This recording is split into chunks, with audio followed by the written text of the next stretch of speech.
Olá, bem-vindas e bem-vindos a todos.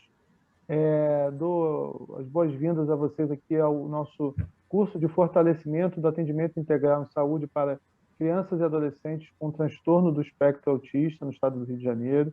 Eu sou Daniel Elia, estou atualmente como coordenador de atenção psicossocial da Secretaria de Estado de Saúde e a aula de hoje é a aula 2.4, como organizar a rede de atenção psicossocial, RAPS, a importância da atenção primária em saúde para o fortalecimento das ações inclusivas e sustentáveis. E o nosso professor de hoje é o Euclides Colasso, que é médico graduado pela UERJ, mestre em bioética pela Universidade do Vale Sapucaí, professor da PUC Minas e também ele é coordenador do programa de residência médica em medicina de família e comunidade da mesma universidade, membro dos grupos de trabalho de saúde mental e do grupo de trabalho de saúde da população negra da Sociedade Brasileira de Medicina de Família e Comunidade. Euclides, muito obrigado, bem-vindo a estar aqui conosco no curso. Eu te agradeço muito a disponibilidade e passo a bola agora para você dar seguimento à aula. Obrigado aí, Daniel. Obrigado aí pelo convite. Vamos começar então. Deixa eu compartilhar aqui.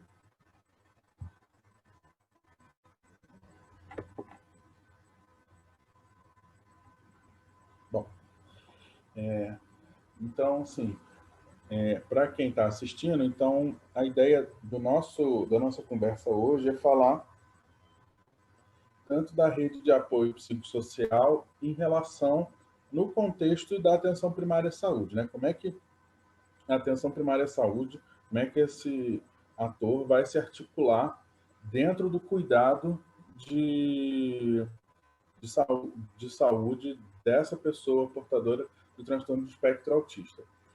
Não tem como a gente pensar isso descolado do cuidado de saúde mental como um todo. Então, a ideia, eu vou fazer um prólogo aqui e, na verdade, a gente vai costurando isso conforme a gente for falando sobre cuidados em saúde mental ou quadros de sofrimento psíquico como um todo. E a gente vai costurando isso para chegar, a gente vai perceber que a gente vai chegar junto com a pessoa portadora de TEA e como que esse cuidado vai sendo feito, tá? Eu sou médico de família e comunidade, eu sou mestre em bioética e eu gosto muito de fazer algumas referências sobre ética. Então, por exemplo, essa imagem que eu coloquei no primeiro slide aqui, que é um pedacinho do quadro de um quadro chamado Academia, né? Que estão esses dois barbudos aí, né? Que é o Sócrates, é o Platão e o Aristóteles, né? O Platão apontando para cima e o Aristóteles apontando para baixo, falando muito assim, fazendo mostrando a disputa, vamos dizer assim, entre os dois, dizendo que o Platão era o cara do mundo das ideias e o Aristóteles não, ele era o cara do mundo prático. Ele fala, não, as coisas têm que acontecer e tem que ser aqui. E então a gente vai falar um pouco disso, de como que a gente sai do mundo das ideias para o mundo da praxis, né, da prática, né? Contextualizando com esse tempo que a gente está passando, não tem como deixar isso, não tem como a gente deixar de falar sobre isso.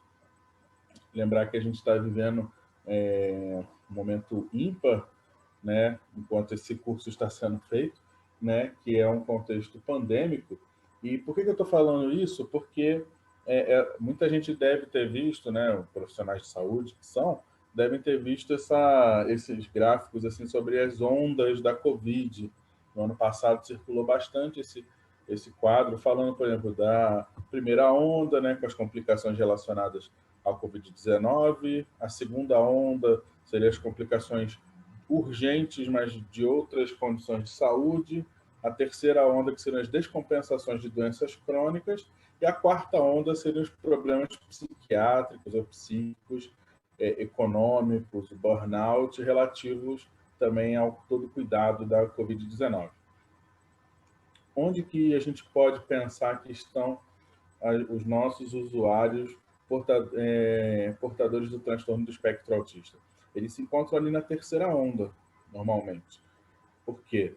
eles são portadores não necessariamente de uma doença crônica, e a gente vai falar um pouquinho isso mais ali na frente, mas são portadores de um quadro de saúde, né, de um quadro atípico, podemos dizer assim, do neurodesenvolvimento. E que não pode ser considerado por muitos como não exatamente uma doença, né, mas como uma faceta do neurodesenvolvimento, mas que necessita de cuidados, necessita de estimulação específica, como os outros colegas já devem ter discutido nos módulos anteriores. E nesse contexto, principalmente de distanciamento social, de isolamento, escolas fechadas e muitas em regime remoto, principalmente para as pessoas mais vulneráveis, com problemas relativos à questão econômica, a gente vai ter muita dificuldade desses indivíduos de manter a estimulação. As famílias que têm essas pessoas, que possuem indivíduos com essas condições, vão ter dificuldade de manter as atividades específicas, né? E como a gente fala, né, esse aqui é um artigo da Revista Brasileira de Medicina de Família e Comunidade, né, o impacto da pandemia da Covid na saúde mental, qual o papel da atenção primária à saúde. Tem uma setinha azul ali que coloca, só, nesse contexto da atual coronavirose, a APS apresenta características que permitem desempenhar importante papel no cuidado de saúde mental da população, a partir do reconhecimento de gestores e principais fatores de risco para o adoecimento mental, ainda que não sejam integralmente aplicáveis em todos os contextos. Por exemplo, por falta de acesso a tecnologias de comunicação, você tem maneiras e recomendações de trabalhar diversas maneiras de cuidar dos indivíduos em sofrimento psíquico. E a gente pode colocar, né, as pessoas neurodiversas nesse contexto, em que a atenção primária pode não ser a principal responsável pelo cuidado dele, mas ela vai ter um papel extremamente fundamental na coordenação do cuidado e profilaticamente a problemas que podem aparecer, né?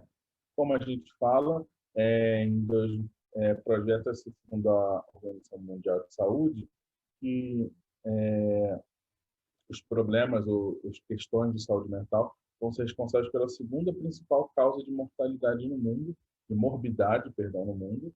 Em torno de 3% da população brasileira acaba necessitando de algum tipo de cuidado contínuo, né, que são transtornos mentais mais severos ou até mesmo persistentes. E 9% vão precisar de atendimentos eventualmente, né? Então, a gente tem em torno de 12% da nossa população que vai acabar necessitando de algum cuidado, né, relativo à saúde mental. A OMS ela vai destacar que a atenção primária à saúde, as equipes de atenção primária à saúde, elas têm o papel no desenvolvimento de ações para visar o rastreamento, né, e apoio no tratamento e, eventualmente, encaminhamento, quando necessário, aos usuários que possuem algum tipo de sofrimento mental. Rastreamento é a palavra. Rastreamento talvez seja a coisa mais importante nesse momento, né, num primeiro momento, né, para a questão do transtorno do espectro autista. É otimização do rastreamento. Mas é um problema também, que é uma crítica que a gente vive também, é o segmento. A atenção primária ela pode e deve apoiar no segmento desses indivíduos que já possuem pelo menos um diagnóstico sindrômico, alguma coisa nesse sentido, de apoiar esses indivíduos no seu tratamento. Lembrar que os centros de apoio, né, os centros de diagnóstico específico, as associações, como as APAES, por exemplo, elas cuidam relativamente bem desses indivíduos. Mas as equipes de atenção básica é que estão no território e elas estão ali vendo o indivíduo dentro do seu contexto com muito mais frequência e penetração do que outros serviços. Lembrar que 1/3 dos problemas de saúde não transmissíveis são questões relativas ao sofrimento mental. o sofrimento mental ele é um importante fator de morbidade e mortalidade em todo mundo, e isso é importante nos quadros de transtorno do espectro autista, é que a carga de incapacidade provocada pelos diversos transtornos mentais, né? Aqui a gente está enunciando outros, depressão, dependência de álcool, a esquizofrenia, ela tem sido muito subestimada. E esse número de anos em sofrimento mental, sem um cuidado adequado, ele tem um impacto direto numa redução de expectativa de vida, né? Aqui estava se projetando, na verdade, né, que em 2020 os problemas de saúde mental seriam responsáveis pela segunda morbidade no mundo, e as projeções para 2030 é que provavelmente ia ser a principal causa, né, que é o que a gente imagina mais ou menos nessa próxima década, né?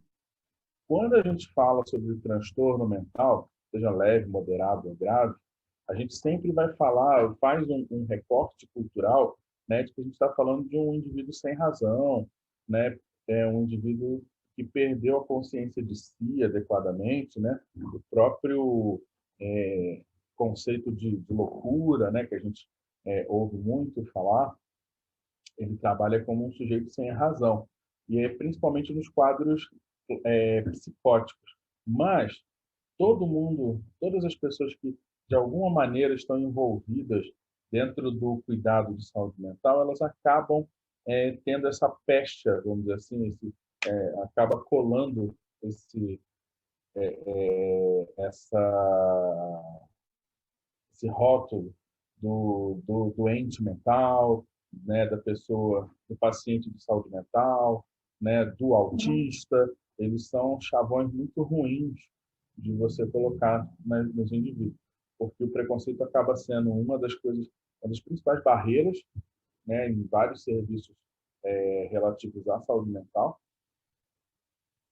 e ele neutraliza e ele principalmente diminui a possibilidade de intervenção que a gente vai fazer, né? Lembrar que isso aqui é um outro detalhe, né, sobre o sofrimento mental comum, né? Que as pessoas que têm sintomas somáticos, né, como irritação, cansaço, esquecimento, redução da concentração, são um grosso dos transtornos das fases de sofrimento mental comum, né? E, como a gente sempre fala, todas as formas de cultura produzem, ao longo dos milênios, algum tipo de explicação, né, para os fenômenos da natureza e para os fenômenos da mente, né, numa tentativa de entender o mundo e os seus fenômenos. Normalmente, a gente vai falar do indivíduo que tem algum tipo de sofrimento psíquico, fundamentalmente não, mas uma grande parte dos casos, a gente vai ver as pessoas atribuindo questões místicas, questões espirituais, questões de ordem religiosa, muitas vezes vão ser atribuídas ou até mesmo usadas como recurso terapêutico para esses indivíduos. Ah, ele é assim porque você não batizou essa criança. Ah, esse garoto não desenvolve porque você não leva ele à igreja. Ah, ele é assim porque você é uma pecadora. Então, todas as coisas, você pode ter questões culturais, principalmente de caráter religioso, que vão passando ao longo das gerações. A gente vai percebendo que isso vai passando e isso vai ficando entranhado na cultura da gente, entranhado ali, de maneira muito sutil, aqui e ali, certo? E os sujeitos que eram considerados diferentes entre si, né? Vamos colocar assim, as pessoas que tinham algum tipo de diferença na dinâmica de funcionamento psíquico, elas eram consideradas loucas, consideradas endemoniadas, consideradas portadoras de espíritos malignos, ou simplesmente, né, quando você começa a ter a era da razão, simplesmente a gente vai ver também receber também tanto o selo da loucura, mas também o selo do retardo. Ah, ele é um quadro de retardo mental. é uma pessoa que é limitada intelectualmente, sendo que, na verdade, né, a gente sabe hoje que a pessoa que é portadora, está dentro do espectro autista, na verdade, ela tem uma inadequação, vamos dizer assim, entre outras coisas, comunicativa. A gente precisa adaptar os códigos de comunicação que essa pessoa tem, para que a gente possa ter o melhor aproveitamento da dinâmica daquele indivíduo, certo? Bom, aqui é só ilustrando como que a gente pensa a saúde mental ao longo da história, né? A gente vê aqui o exemplo, por exemplo, tem um mito de Belerofonte, né? Que Belerofonte teria vencido a quimera e depois de fazer isso, ele se sentiu muito envaidecido, foi tentar subir ao Olimpo, e aí os deuses, entendendo que isso não era certo, derrubaram ele do seu cavalo voador e macularam ele com a chaga da loucura. Então, isso já é aquela ideia, né? O mito grego ele tem esse aspecto educativo, né? Os gregos antigos, o mito ele conta uma história, né? Ele tem vamos dizer assim, uma moral, né? Olha, não desafie os deuses. E ele nesse caso fala, olha, a gente está dizendo que você não deve, por exemplo, que a loucura ela é divina, né? Ela é um castigo de Deus. E o outro é um retrato falando da passagem bíblica de Saul e Davi, né, que o rei era atormentado por demônios, né, por espíritos malignos, e o pequeno vinha com a harpa para afastar os demônios, né? É lógico que a gente não pode fazer essa ponte direta de dizer, o rei tinha um problema mental não, a gente não deve fazer essa correção histórica, vamos dizer assim, mas a gente pode perceber como a música tem já tinha um efeito terapêutico, já conhecido de muito tempo, né? E isso, por exemplo, é um dos tipos de intervenção interessantes para pessoas neurodiversas, né? Você buscar outras formas de interação e de comunicação. Eu estou falando sobre neurodiversidade. Neurodiversidade lembrar que neurodiversidade ela fala sobre o quê? Sobre as variações naturais do cérebro de cada indivíduo em relação à sociabilidade, aprendizagem, atenção, humor e outras funções cognitivas. Né? O termo foi criado em 98 pela socióloga Judith Singer e a jornalista Harper Bloom e foram responsáveis por popularizar esse conceito.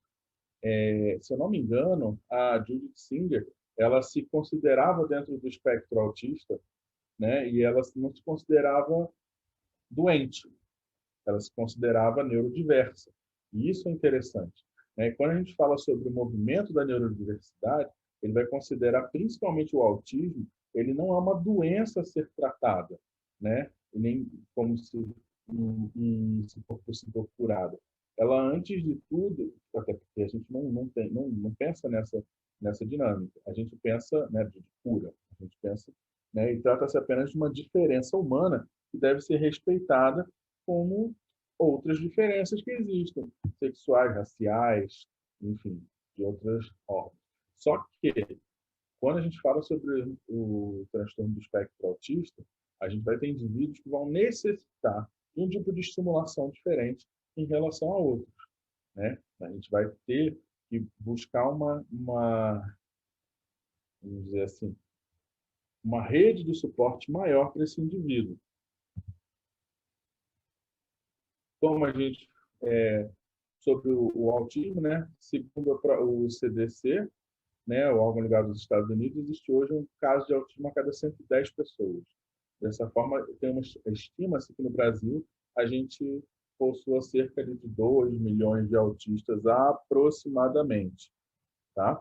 A gente tem um pouco mais de 200 milhões de habitantes, né? A gente já está beirando 220 milhões de habitantes, então a gente pode pensar ali em 2 milhões, 2 milhões e 200 autistas no Brasil. É lógico que um pouco para mais, um pouco para menos, né? E como é que a gente vai trabalhar isso dentro da atenção primária à saúde? Primeiro, lembrando os atributos da atenção primária à saúde. Esses atributos aqui, eles são extremamente importantes e eles vão ser um fio mestre de como a gente vai lidar com esses indivíduos. Primeiro atributo, a atenção primária, ela é a porta de entrada do sistema de saúde, certo? Lembrar que o sistema de saúde, ele é um sistema...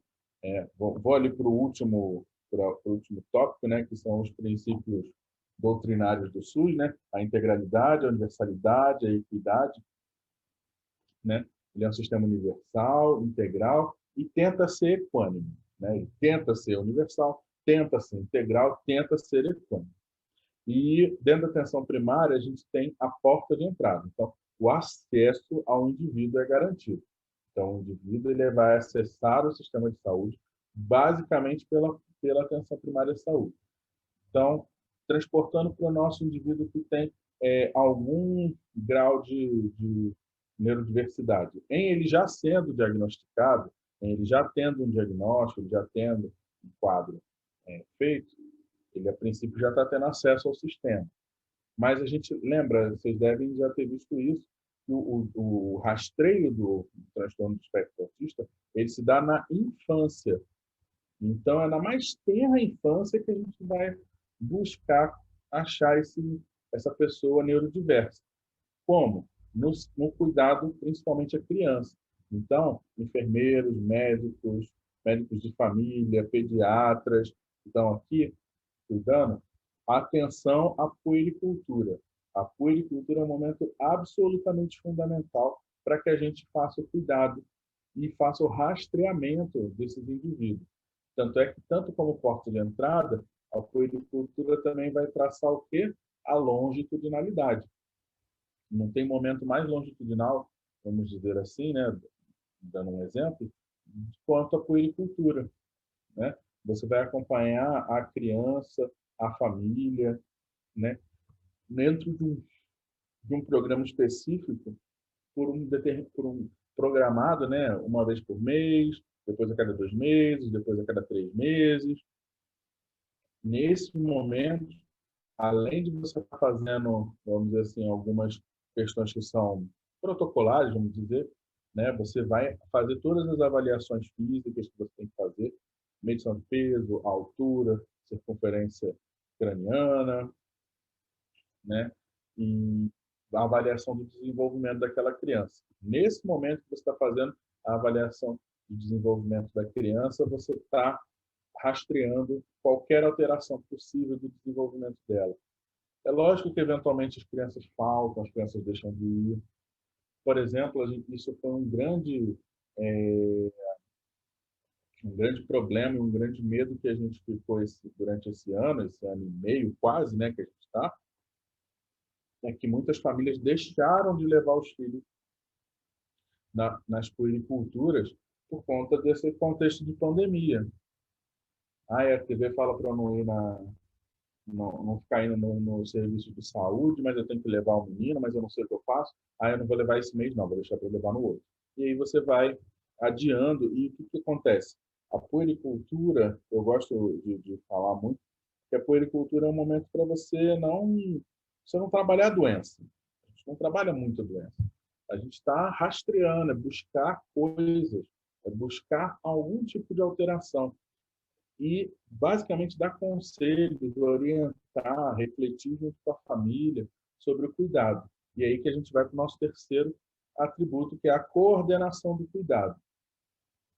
Os indivíduos, eles passam por vários serviços de saúde durante a vida. Nas urgências, nas emergências, nos ambulatórios de especialidade focal. Isso não é um problema.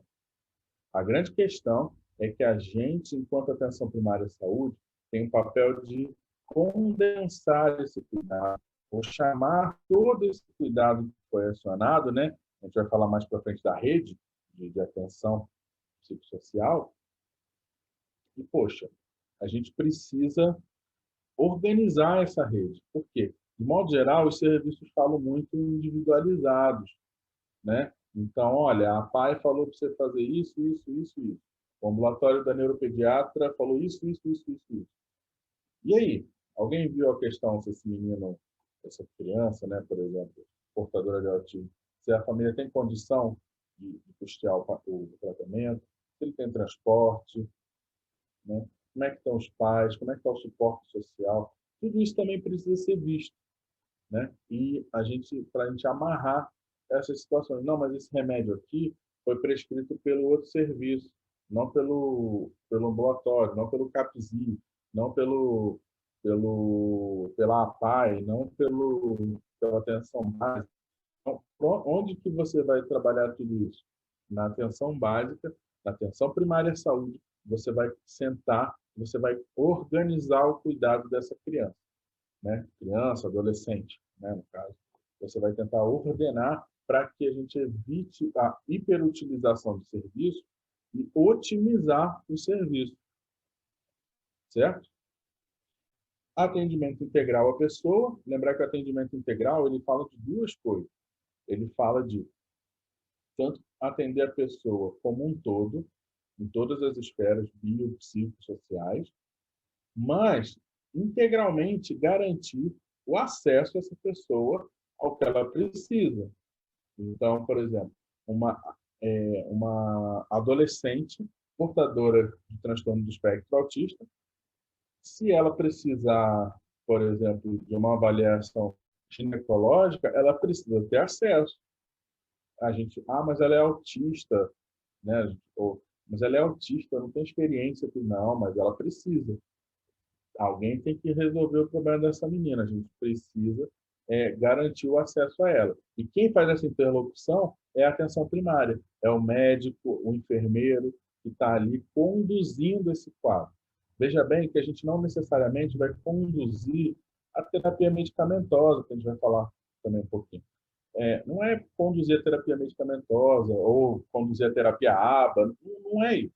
A ideia é que a gente possa fazer esses serviços conversarem entre si a partir do momento que a gente tem todos eles sendo acionados. E o cuidado altamente personalizado. O que é isso? É a gente entender que indivíduos têm as suas especificidades.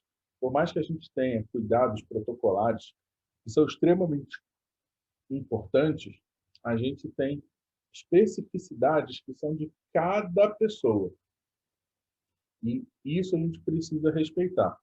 A gente precisa levar isso em consideração e tentar adequar mais ainda na pessoa neurodiversa. Justamente porque as peculiaridades, as individualidades, né, aqueles caracteres únicos, né, fazem com que muitos desses meninos, meninas, tenham dificuldade de se adaptar a conjuntos muito gerais, ao cotidiano, a cotidianos muito fordistas, sabe? Você entra por aqui, tem que fazer isso, tem que fazer aquilo, tem que esperar isso. A gente, às vezes, tem que fazer uma adaptação, inclusive, para acolher melhor essas pessoas dentro da sua unidade. Lembrar que, e eu gosto de falar muito isso, dentro da atenção primária à saúde, a gente sabe que a maioria dos médicos que atuam não são médicos especialistas em medicina de família e comunidade. Mas a gente tem que pensar nesses atributos que são atributos essenciais de um médico de família e comunidade e de todo médico que se presta a trabalhar dentro do contexto da atenção primária. O médico de família é um clínico qualificado. O que é isso? Você tem que ser capaz de fazer abordagens diagnósticas complexas, anamnese, exame físico, de maneira adequada. Certo? A sua atuação é importante. A gente vai falar também depois disso.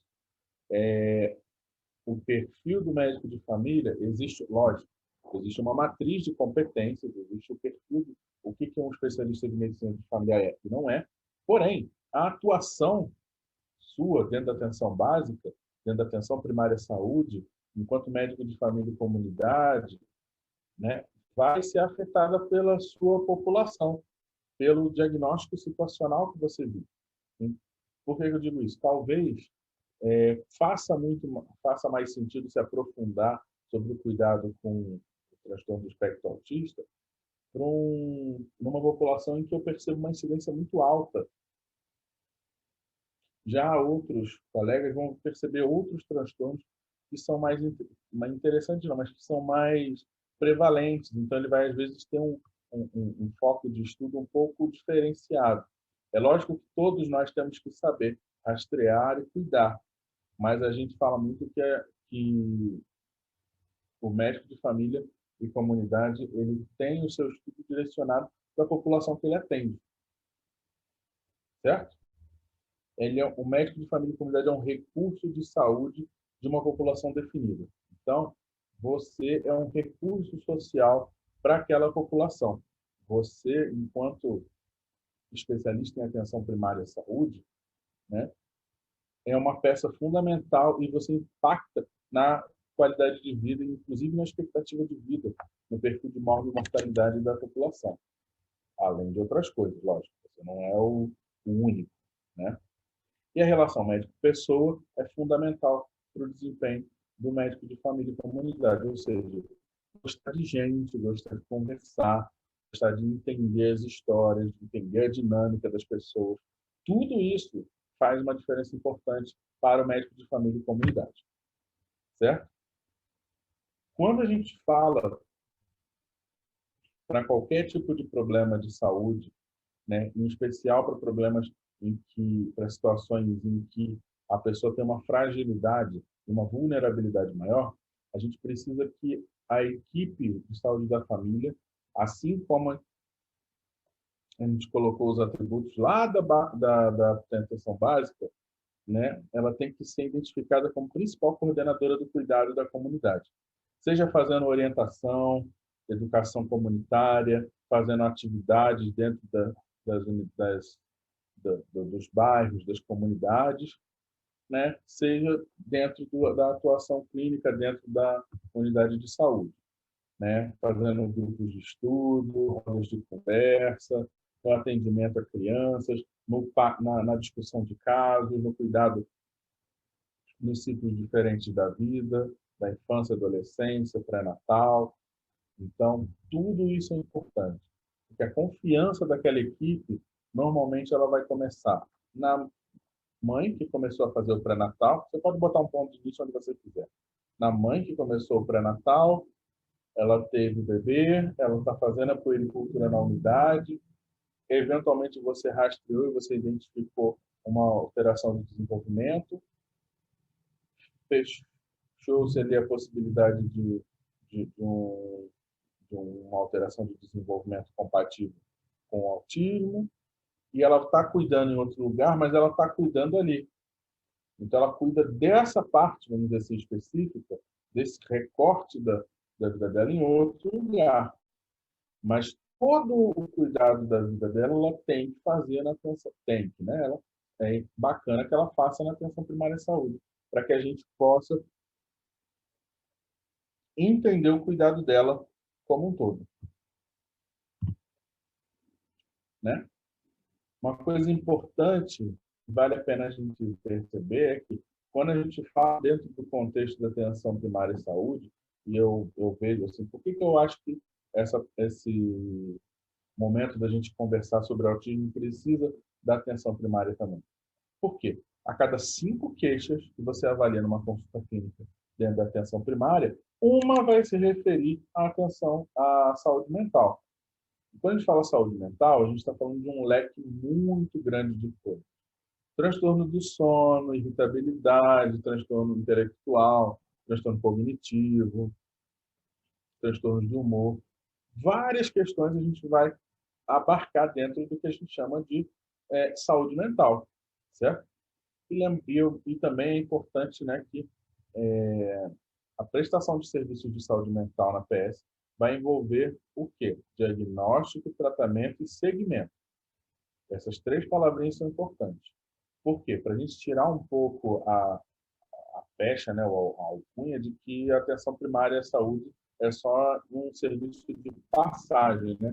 É um serviço para encaminhar. Eu preciso que o senhor encaminhe meu filho para o psiquiatra, eu preciso que o senhor encaminhe meu filho para a PAI, preciso que o senhor encaminhe ele para a neuropédia. Não. Você ali não é um trampolim, você não é uma ponte para outro serviço. Você é uma ponte de cuidado. Então, você não é uma ponte de mão única, né? Você é uma ponte de mão dupla. A atenção primária, elas são mão dupla. O paciente vai, mas o paciente volta. Ele sempre continua na atenção básica. A gente fala muito que, assim, na atenção básica, Você não dá alta para as pessoas, né? Você não dá alta para as pessoas, justamente porque você continua atendendo elas ad eternum. Em todos os ciclos da vida você vai acompanhar esse indivíduo. Então, a criança portadora de autismo, adolescente e o adulto vão estar na mesma equipe. Ele não vai mudar de serviço. Vou brincar aqui, assim, não vai estar no serviço de pediatria, de geriatria, de clínica médica. Ele até pode estar nesse serviço, mas transversalmente a ele está a atenção primária à saúde. Independente dele mudar de serviço que está atendendo ele, não muda o fato dele ser cuidado na atenção primária. Como eu falei, cada equipe tem que buscar o perfil de paciente, né? E dentro das situações prevalentes de saúde mental, dentro da atenção básica, vocês vão ver os transtornos de ansiedade, de humor, as psicoses, o declínio cognitivo, o abuso de substâncias e o transtorno de desenvolvimento infantil. Por que eu estou colocando entre aspas? Porque a gente teve aquela fala ali da neurodiversidade. Muitas vezes a gente não precisa necessariamente atribuir isso como uma doença em si, mas como um quadro neurodiverso a ser avaliado, certo? Dentre outras coisas. De novo, cada equipe ela tem que se adaptar à sua clientela. Então, eu tenho uma clientela que eu tenho uma prevalência maior de X ou maior de Y, eu preciso me adaptar melhor. Eu preciso ter mais capacidade resolutiva porque eu percebo mais como questões ali. Tá? Bom, quando a gente fala sobre uma pessoa que está dentro do transtorno do espectro autista, ou mesmo em qualquer outro caso, né, mas que vai necessitar de uma intervenção talvez mais pontual e grupal, pontual não, uma intervenção mais incisiva, lembrar sempre da definição da gravidade do caso. A gente trabalha a gravidade, né, quando a gente fala sobre casos graves, a gente tem que lembrar que dentro do contexto da atenção primária, a gente não está falando de risco, aquela classificação de risco de Manchester, por exemplo. Não está falando sobre isso.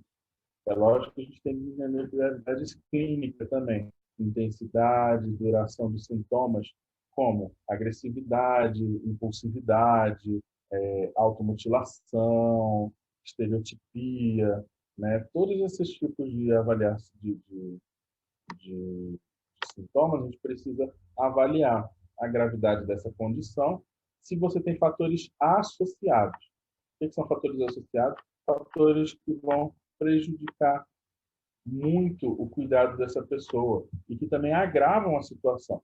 Pobreza, moradia inadequada, a composição familiar, né, às vezes famílias monoparentais, ou mesmo família expandida, né, em que a criança ou adolescente é cuidado pelo avô, pela avó, né, que não tem contato com os pais ou só com os pais, ou ter mais errático.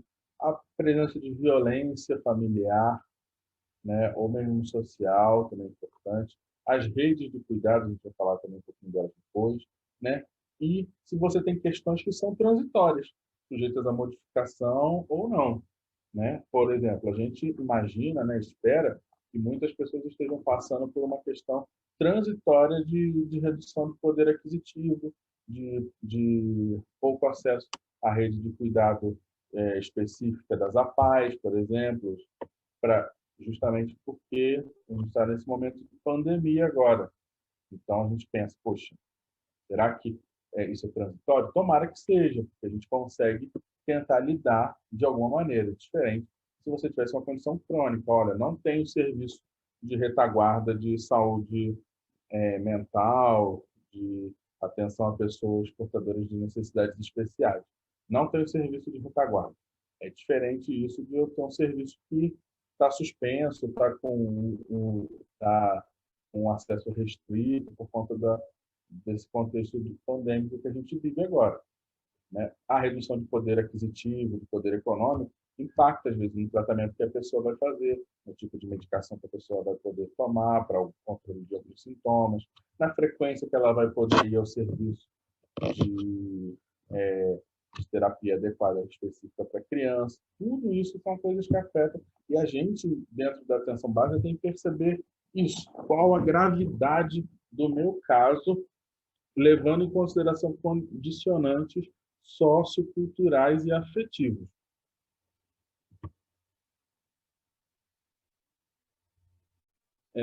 Lembrar que, isso é bem importante, tanto em outras pessoas isso vai funcionar também, mas, né, né, eu gosto de uma frase que eu vi no WandaVision, né, que diz que o diabo está nos detalhes. Por quê? Algumas vezes sintomas de sofrimento mental ou sintomas físicos e psíquicos que esses indivíduos possam ter, que essas crianças e adolescentes às vezes podem manifestar, na verdade podem estar falando de questões mais profundas, que às vezes a gente acha de maneira inadequada que esses indivíduos não têm. De novo, a gente acaba colocando um rótulo de que esse indivíduo é o indivíduo de saúde mental, e principalmente quando a gente fala sobre indivíduo, a criança autista, a criança adolescente autista, a gente trata, eu vou usar um termo bem ruim, como se ele fosse um retardado. Muitas equipes, infelizmente, tratam a pessoa com autismo como se ela tivesse retardo. Isso pode estar associado, lógico que pode, né? O autismo está associado com outras condições, mas a pessoa neurodiversa, a pessoa autista, ela tem percepção do mundo, né? Esse nome autismo é meio ruim para, né? A gente, né? Imagino que você já deva ter falado sobre isso, mas o nome autismo dava uma ideia de autocentrado, como se aquele indivíduo não interagisse com o ambiente completo, mas ele interage de uma outra maneira, ele tem uma outra dinâmica de interação. E ele sente as outras coisas, ele sente também o ambiente ao seu redor, só que às vezes ele vai expressar de outra maneira, né? Então, por exemplo, às vezes você vai ver a ponta do iceberg, né? Eu gosto dessa imagem do iceberg, né? Ele anda muito agitado, muito agressivo, ele não quer dormir, ele não quer sair de casa, ele não quer dormir no quarto, eu não sei o que está acontecendo com esse garoto. Doutor, é um mal-estar, eu falo uma sensação ruim, né? Ele tem umas crises, mas logo passa, essa insônia que acompanha desde a adolescência. Às vezes você pode estar falando de questões ligadas a racismo, machismo, misoginia, homofobia, gordofobia, o bullying, né? A psicofobia, de modo geral, a intolerância, violência doméstica, violência sexual, todas essas formas, às vezes, de sofrimento podem estar presentes dentro desse indivíduo, da situação que esse indivíduo passa, só que a gente não vai saber de maneira adequada. Por quê? Esse indivíduo que é neurodiverso, ele comunica as coisas de uma maneira um pouco diferente. Você precisa se esforçar mais para entender, às vezes, a comunicação dele, principalmente se for um grau de autismo mais severo, com mais comprometimento, né, de baixa funcionalidade, né? Esses indivíduos têm mais dificuldade, mas eles sentem como todo mundo. Eles só sentem de maneira diferente, mas sentir ele sente. Ele sente medo, ele sente afeto, ele sente afeição, ele sente necessidade, ele tem necessidade, ele sente quando ele não é bem aceito, quando ele não é bem acolhido, tudo isso ele sente, só que de uma maneira muito particular. E às vezes você pode estar lidando com questões que você não vai conseguir pescar numa primeira vez. Então, sempre que você vê uma pessoa portadora de TEA, às vezes tendo alguma trilha, saindo do seu normal, é importante pesquisar e perguntar o que pode estar acontecendo. E isso é papel da atenção primária, certo? Né? Eu gosto de lembrar da Júlia Rocha, né, que ela fala muito, tem coisas que fazem bem para a saúde mental, ter um emprego, ter direito, saúde pública, segurança pública, escola pública, ter comida, ter grana para o aluguel, uma casinha digna, tempo para fazer uma atividade física, sair na rua e não ser estuprado, enfim, democracia. Por que eu estou falando isso? Porque isso faz diferença também para o indivíduo portador de autismo. O autista ele vai sentir diferença quando ele também tem um ambiente específico bem mais aproveitado. Quando a gente fala da interação entre os serviços e setores, aqui começa uma desomba generalizada. Por quê? Vários serviços podem estar envolvidos no cuidado desse indivíduo. A atenção primária à saúde, que eu botei aqui representada pela saúde da família, ela é um desses atores. Vocês vão ter em muitas cidades, em muitos locais, você tem as APAES, né, que são Associação dos Pais e Amigos dos Especiais, que tem um serviço muito bom, né, justamente para acompanhamento, segmento, neuroestimulação, para esses indivíduos, para quem são portadores do espectro autista. Elas fazem um trabalho muito bom, né, e às vezes até com pouco financiamento. Porém, você tem outros atores também que vão trabalhar. Os consultórios de especialidades, né? Você tem os serviços de psiquiatria, de pediatria, de neuropediatria, de psiquiatria infantil, que ajudam no cuidado desse indivíduo. O CAPS, o CAPSI, muitas vezes o CAPSI vai fazer uma ponte também para ajudar esses indivíduos. Lembrar que o CAPS ele tem um papel junto com todo o resto da rede, mas o CAPS ele tem um papel bacana, principalmente de rede, de compor rede, de educação na rede.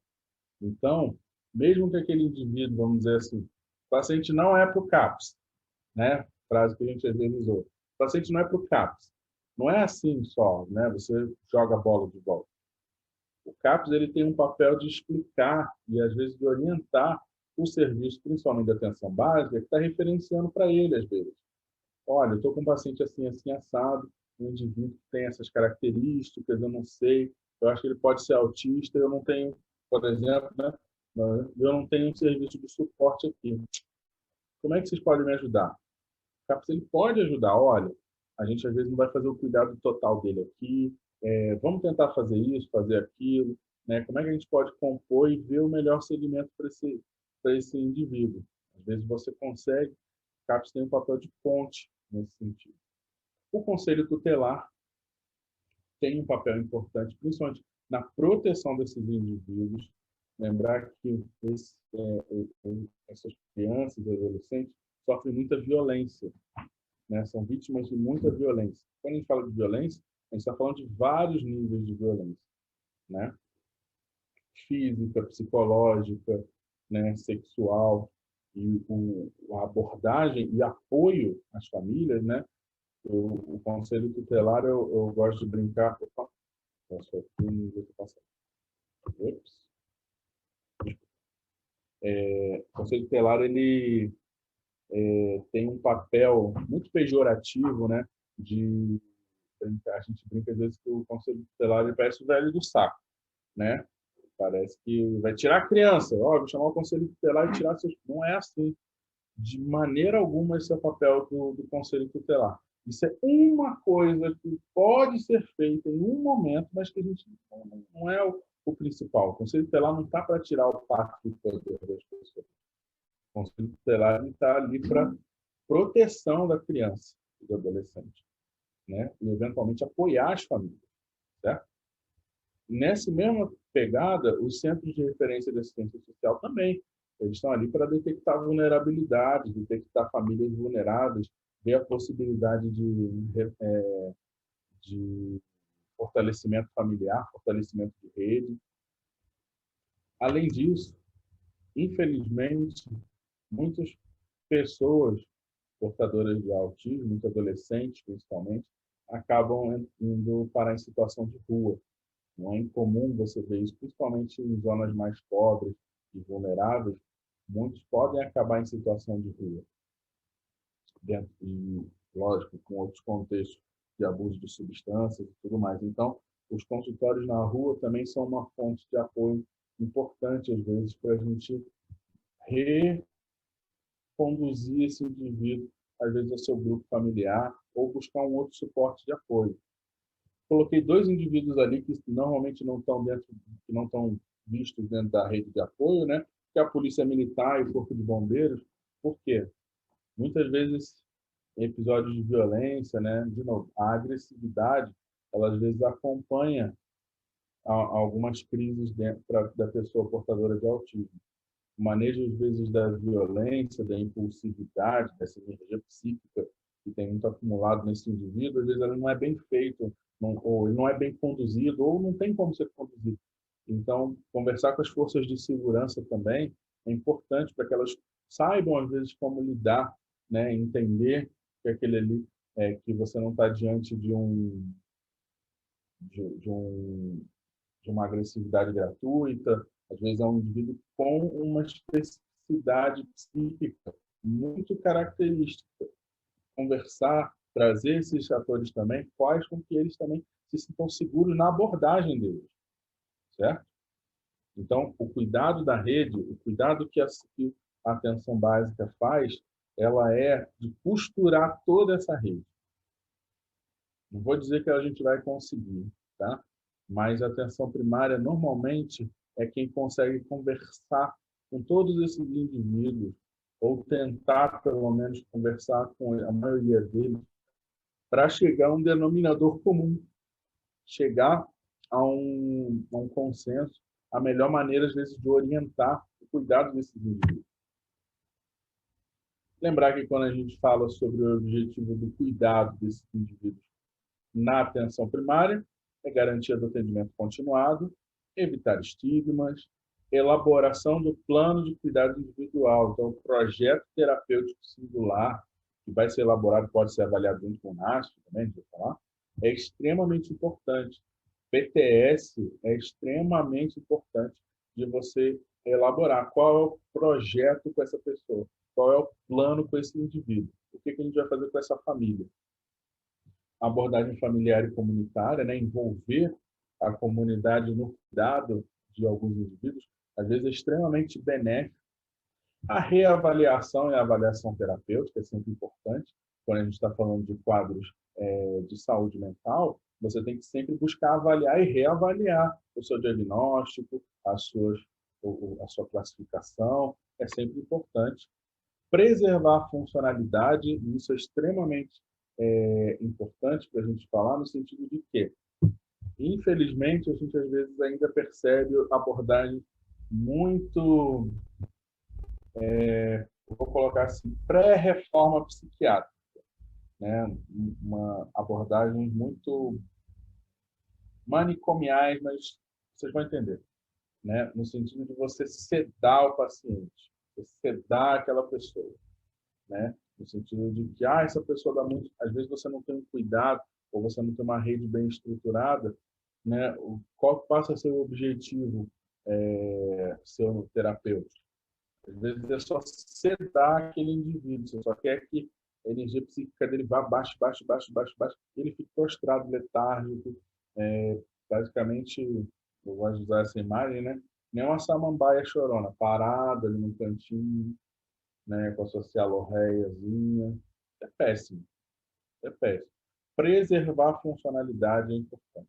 Então, às vezes, desde o início do diagnóstico, né, a conversa com a família,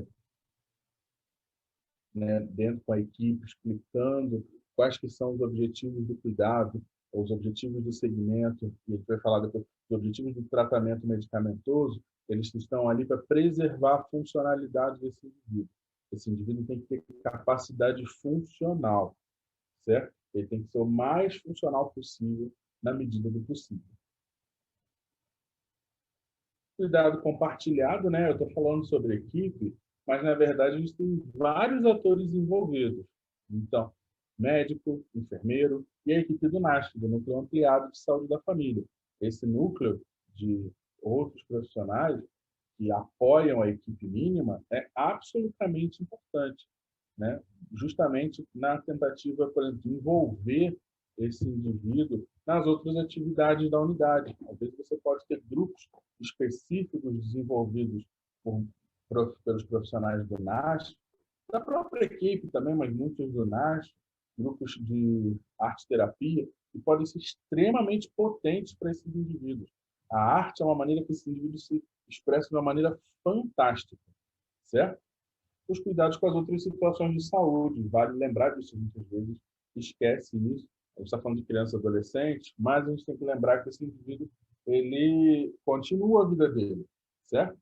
Então, lembrar que Se essa menina, adolescente, essa mulher vier a ter relação sexual, ela vai precisar fazer o Papa Nicolau dela aos 25 anos de idade, e a cada 2, 3 anos vai precisar fazer. Eventualmente, você tem que fazer o rastreio de hipertensão, de diabetes.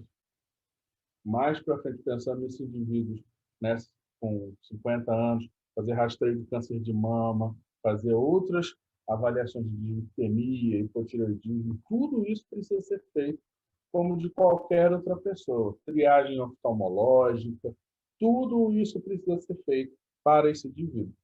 Eu não coloquei aqui, mas vale falar também que as equipes de odontologia precisam também ter capacidade de cuidado desses indivíduos. As equipes de odonto, né, muitas vezes acabam fazendo a referência para os serviços especializados, mas tem situações em que você vai fazer uma avaliação simples, às vezes só uma avaliação, fazer uma limpeza, raspagem de tártaro, alguma coisa muito simples, principalmente num paciente que já é conhecido, que já é do cotidiano, você consegue fazer se você tiver uma disposição, vontade, empatia e apoio, logicamente, certo? E é importante trabalhar expectativas, sonhos, desejos, lembrar que muitos desses pacientes vão ter baixa funcionalidade. Essa na minha cabeça. Baixa funcionalidade.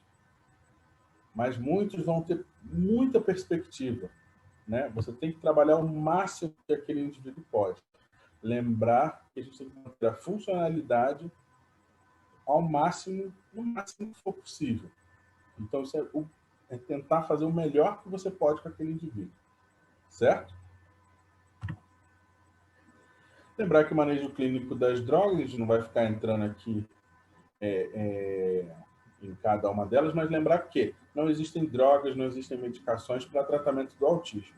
O que você está tratando, na verdade, são alguns reflexos, são os maneirismos, são as estereotipias, a impulsividade, a agressividade. Então, muitas vezes, os antipsicóticos, principalmente os antipsicóticos, a risperidona, o haloperidol, podem ser usados. Alguns estabilizadores de humor, né? Alguns anticonvulsivantes vão poder ser usados. E é importante que a gente saiba manejar essas drogas dentro da atenção básica. De novo, você não precisa necessariamente ser o maestro que vai conduzir o tratamento medicamentoso desse indivíduo, mas você precisa sim entender para que essas medicações estão sendo feitas. E isso é importante de conversar com a família. É lógico que você vai ter outros serviços também atuando junto com você. Mas é explicar, pactuar o objetivo. Então, olha, eu fui lá vou fazer. Eu fui lá na neuro, ela passou esse remédio para o meu filho. Isso aqui vai curar ele? Não. É importante explicar, olha, esse remédio é para isso. A gente está usando provavelmente esse remédio para diminuir um pouquinho a agitação dele à noite, para fazer com que ele consiga se concentrar melhor, focar melhor nas atividades, para que ele consiga prestar mais atenção, né? Você vê que às vezes ele fica meio perdido, olhando para um lado, olhando para o outro, olhando para o lado, ou às vezes ele fica muito focado numa coisinha só. Esse remédio vai ajudar ele a conseguir conversar melhor, entender melhor o que você está falando. Evitar a hipermedicalização, né? Então, evitar, por exemplo, você ficar dando medicações muito sedativas, com efeito muito sedativo para essas crianças e adolescentes, né? E principalmente com efeito extrapiramidal muito grande também.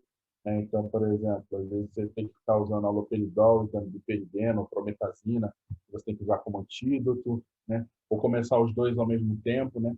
Você já dá o Aldol e o Fenergan para a pessoa, para o garoto fica dormindo assim, vai ficar meio letárgico por muito tempo. Isso vai atrapalhar a possibilidade de desenvolvimento dele.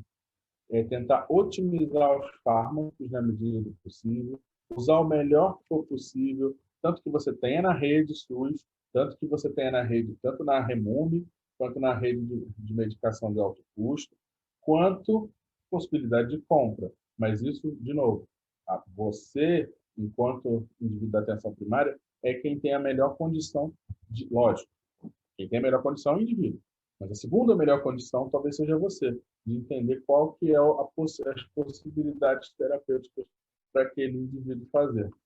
Otimizar os fármacos e a melhor combinação de fármacos possível. Né? Tentar fazer combinações melhores ou piores na medida do que for possível. Tá? Lembrar que outras medidas têm de ser estimuladas. Né? Então, por exemplo, atividade física, atividades lúdicas, como eu falei, a arte-terapia, às vezes dentro dos grupos, dentro das unidades de saúde, né, eles são extremamente potentes. Estimular grupos para que essa pessoa participe de grupo de caminhada, grupo de tai chi chuan, grupo de yoga. Ah, mas ele não vai conseguir fazer, não interessa. Deixa ele tentar fazer, deixa ele tentar participar, deixa que ele tente se inteirar, se ele está ali, ele está dizendo para você, olha, eu quero participar, eu estou aqui para participar, eu só não vou, talvez eu não consiga fazer exatamente do jeito que você quer. Certo? Aqui a gente fala rapidinho, isso aqui foi da minha tese de mestrado, ela falava sobre a percepção dos médicos da atenção primária sobre os cuidados de saúde mental. Muito embora 95% dos médicos da amostra aqui do município de Poços de Caldas dissesse que o melhor lugar para atenção, que era a função da atenção primária à saúde, cuidar, né, mais de 60% não se sentia capaz de cuidar de pessoas em sofrimento mental. Lembrar que esses indivíduos eles se machucam, eles podem ter comportamentos autolesivos e, de novo, isso pode levantar a lebre para alguma outra coisa, para outros sofrimentos maiores, e a gente precisa estar atento a isso. E, de novo, né, só para terminar, é a questão que eu falei do Aristóteles e do Platão, né? A gente tem muita coisa que a gente vê no plano das ideias, né? Então, tudo isso que eu falei aqui é uma ideia da gente trabalhar. Lembra que a gente está falando quais são os princípios da atenção primária, os princípios do SUS.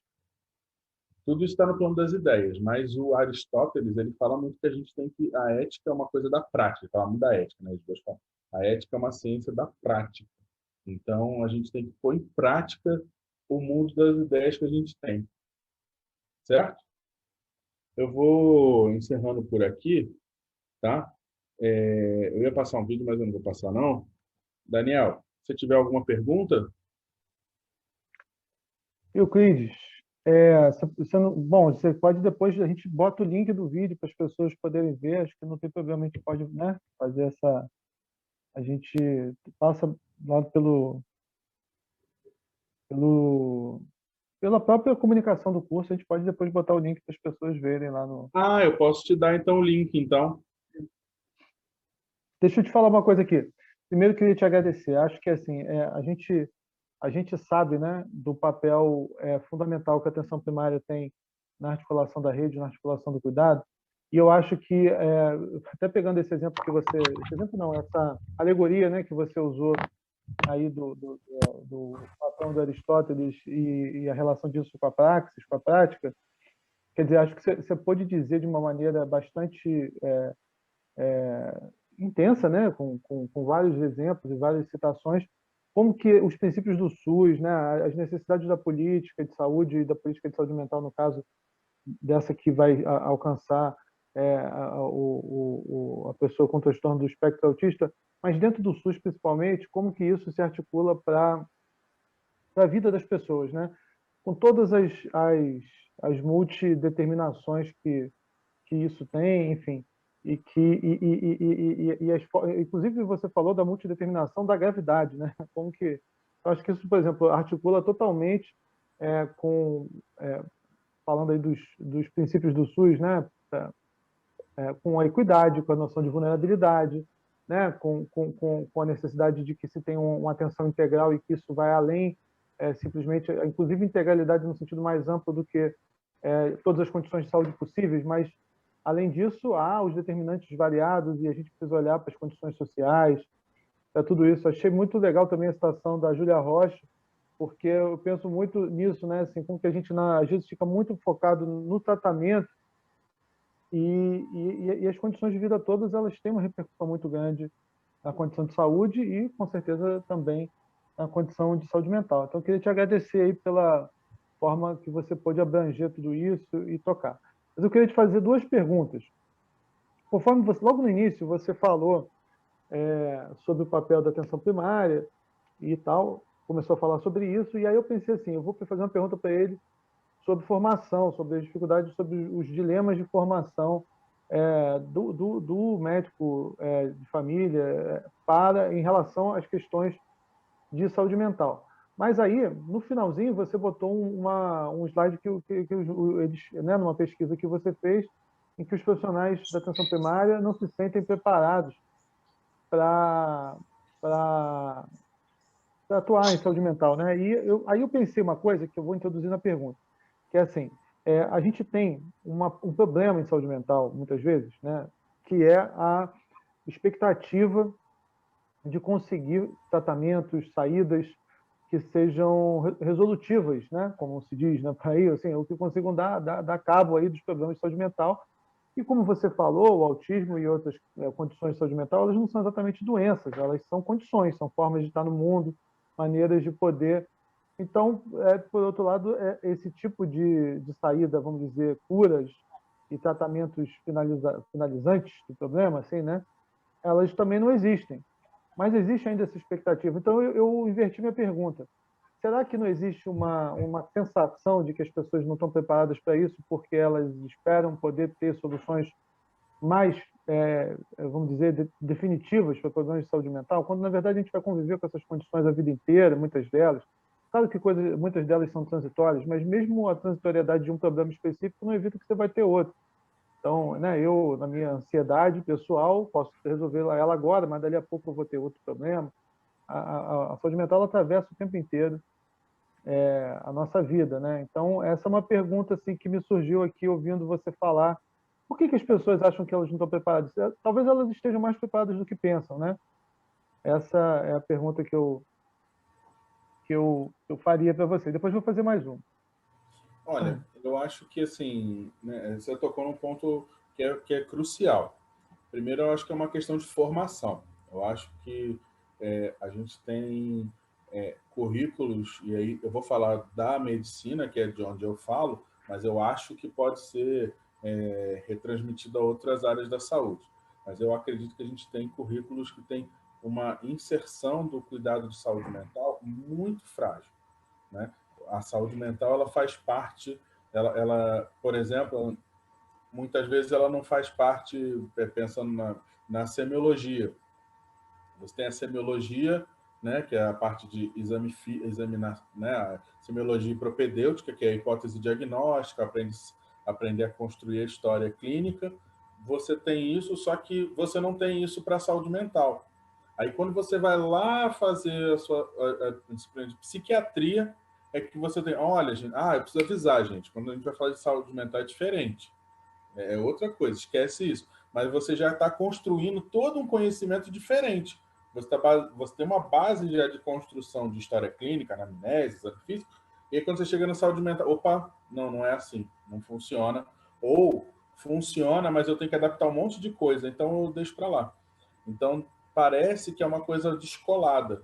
E a gente ainda tem, eu vejo muito, né? Eu espero que os novos currículos já estejam melhores do que isso, né? Mas eu vejo muito assim, ainda, principalmente com a psiquiatria, né, e com a saúde mental de modo geral, uma falta de afinidade completa, sabe? Parece que de outros profissionais. Eu acho que existe um receio muito grande, um medo muito grande de lidar com esse tipo de questão.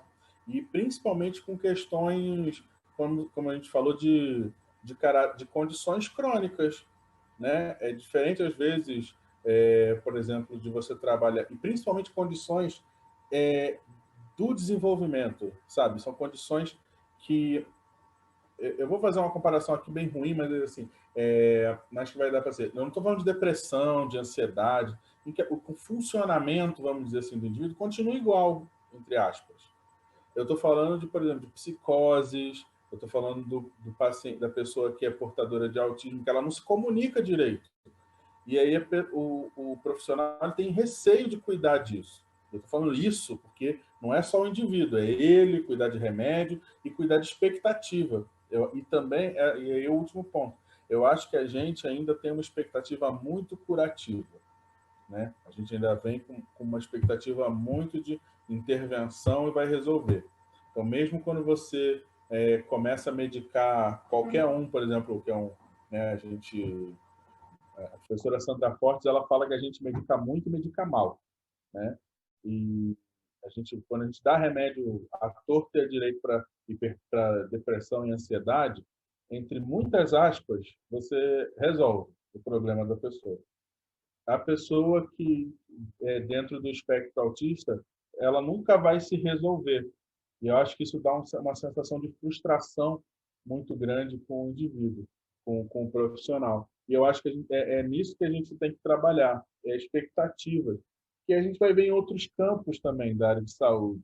Por exemplo, o próprio cuidado paliativo, você tem uma expectativa ruim para o paciente. Ah, ele vai morrer, então o que eu vou fazer? Qual que é o meu papel? Eu já perdi a batalha, para que eu vou cuidar? Acho que com o espectro autista tem uma coisa meio assim, de você achar que não tem muito o que fazer por aquela pessoa. E pelo contrário, você tem muito o que fazer por aquela pessoa. A gente tem que conseguir, e trabalhar muito isso, de você conseguir extrair o máximo que você pode com aquele indivíduo, né?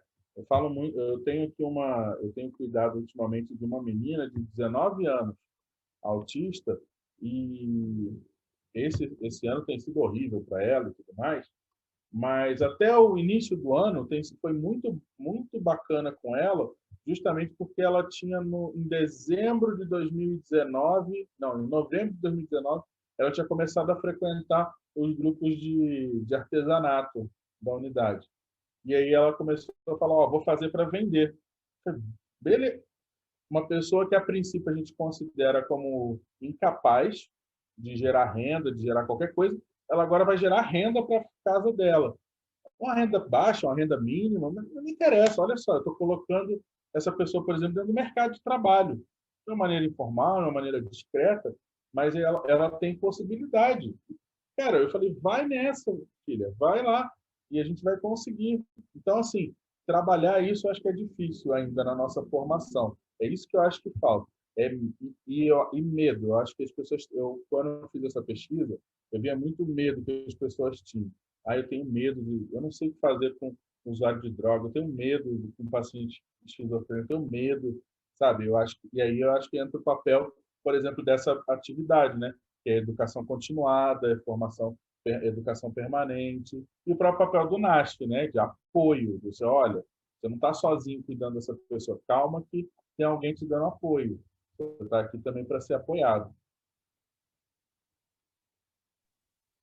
Esse exemplo é muito bom, né? Porque dessa menina que você atende, porque na verdade, se você complexifica o entendimento de que a vida é muito mais ampla do que meramente aquilo que se restringe a uma doença, seja lá ela qual for, né? Todos os aspectos psicossociais da vida dessa pessoa, você também vai ampliar muito as coisas que você pode fazer e até uma forma de combater essa frustração em relação a uma expectativa, né? Mais diversificada e rica uma expectativa diante da possibilidade de, por exemplo, nesse caso, de que ela possa melhorar a partir do trabalho, da renda. Acho isso fundamental. Deixa eu fazer então mais uma pergunta para a gente encerrar, porque eu acho que tem um ponto muito importante. Você falou aí sobre o NASF, e eu acho que os CAPs também têm papel de fazer o suporte de matriciamento, né, de apoio técnico, quer dizer, a atenção primária ela tem esse lugar de coordenadora do cuidado, mas, por outro lado, ela também precisa, no caso da saúde mental, de um suporte, vamos dizer, da sustentação da lógica psicossocial no território, como que isso se opera. Então, eu te pergunto assim, sobre o papel do matriciamento em saúde mental, o papel do CAPS em relação a isso, do NAS. Ó, o que eu tenho visto? Eu acho que o matriciamento, ele tem, de modo geral, eu tenho uma ideia de que ele é muito subutilizado, mas ele é uma ferramenta muito potente no sentido de você colocar vários olhares sobre o mesmo caso. por exemplo, eu falei ali do PTS. Cara, usar um matriciamento para a construção do projeto terapêutico singular, você mata dois coelhos com uma cajadada só. Você está fazendo educação continuada com aquela equipe, você está dizendo, olha, a gente tem um caso assim, por que a gente vai fazer assim, por que a gente vai fazer assado, o que a gente pode aprender daqui, aprender dali, e você está construindo o plano terapêutico daquele indivíduo. E eu acho que fazer isso com o CAPS é muito melhor, porque a gente está falando de um serviço que tem uma lógica que é muito mais convergente com a lógica da atenção primária. É diferente de a gente pensar em matriciamento com o ambulatório de especialidade. Não que não possa ser feito, mas, sabe, é uma lógica diferente. O CAPS ele está ali, ele está entendendo, por exemplo, o CAPS ele entende a lógica de funcionalidade, de manutenção do funcionamento do indivíduo, ele tem um entendimento do conhecimento do território, então ele busca o território, ele busca as redes familiares. Então vão ser várias coisas que vão entrelaçando ali e quando você tem o CAPS e a estratégia juntos, você consegue fazer as redes de cuidado melhor. Por exemplo, para dar alta do CAPS, né, para a atenção básica. Na verdade, olha, gente, agora a gente passa, o cuidado desse indivíduo passa a ser mais coordenado por vocês do que pela gente. Ok, quando precisar, vai inverter. Olha, cara, estou sentindo que está dando um problema aqui, a gente inverte. E a comunicação com o CAPS, ela costuma ser mais fluida, também por conta da lógica de acesso. Eu acho que a lógica de acesso dos serviços é muito boa nesse sentido. E quando você vai falar com serviços mais tradicionais e fechados, é difícil ele acolher as pessoas no momento que elas precisam, né? Acaba que sobra para as urgências, sobra para a estratégia de saúde da família, para o CAPS, para, às vezes, segurar alguns rojões. E o CAPS ele tem um cuidado que eu acho que a gente tem que ter, que é o seguinte, eu acho que nem todo profissional que às vezes está no CAPS ele entende a lógica do que está acontecendo ali. Lógico que é dever das redes entender, né? Que você não está num serviço de psiquiatria ambulatorial, você está num serviço comunitário, um serviço que está ali para garantir o cuidado sem necessidade de hospitalização, com a intervenção necessária e tudo mais. Então, às vezes, o CAPS ele precisa e ele só tomar um cuidado para não ter não incorporar a lógica do ambulatório de psiquiatria. Só o cuidado que eu acho que precisa ter. Por exemplo, essa questão do autismo. Muitos CAPSI, às vezes, têm um questionamento. Ah, mas eu atendo isso aqui ou não atendo isso aqui? Bicho, se você não atende, eu não sei quem atende, meu filho. Você tem que me ajudar. É só para me ajudar. Entendeu? Assim, e é aquilo, você pode até não ser ali o principal cuidado, né? Que nem a gente fala na estratégia. Olha, o cuidado dessa criança não vai ser aqui. A gente não vai fazer, por exemplo, a estimulação para ele, não vai usar a terapia ABA dele aqui. Não é aqui que a gente vai fazer. Mas a gente vai ajudar a coordenar isso aqui. Olha, por que a gente tem que tomar cuidado com esse comportamento que esse garoto está tendo autolesivo? Porque o que isso quer dizer? Olha, talvez você ache que você não pode pesquisar alguma coisa sobre violência familiar aí, ou alguma coisa que pode estar em casa e esse garoto está exacerbando isso de uma outra maneira? Pode ser. Aí a gente vai e pega essa bola. Então, eu acho que o CAPS ele tem esse papel também, principalmente na rede, na RAPS, né? Ele tem esse papel muito também de costurar com os outros atores da rede, né? E agora, por exemplo, nesse momento de pandemia, eu tenho visto muito, principalmente aqui na minha cidade, não sei como é que está aí no Rio de Janeiro, o CAPS fazendo muito isso por telemonitoramento, sabe? Então, tem tido muitas teleconsultorias, né, reunião virtual, para tentar conduzir da melhor maneira possível, né, esses casos. É aquilo, não é o ideal, mas é o que pode ser feito. E eu acho que isso acabou sendo bem bacana. Então, bacana, Cris. Eu queria te agradecer muito, foi muito bom podermos conversar mais sobre isso. Acho que é um tema que me interessa muito, né? A gente aqui no Estado tem investido muito nessa articulação de saúde mental e atenção primária.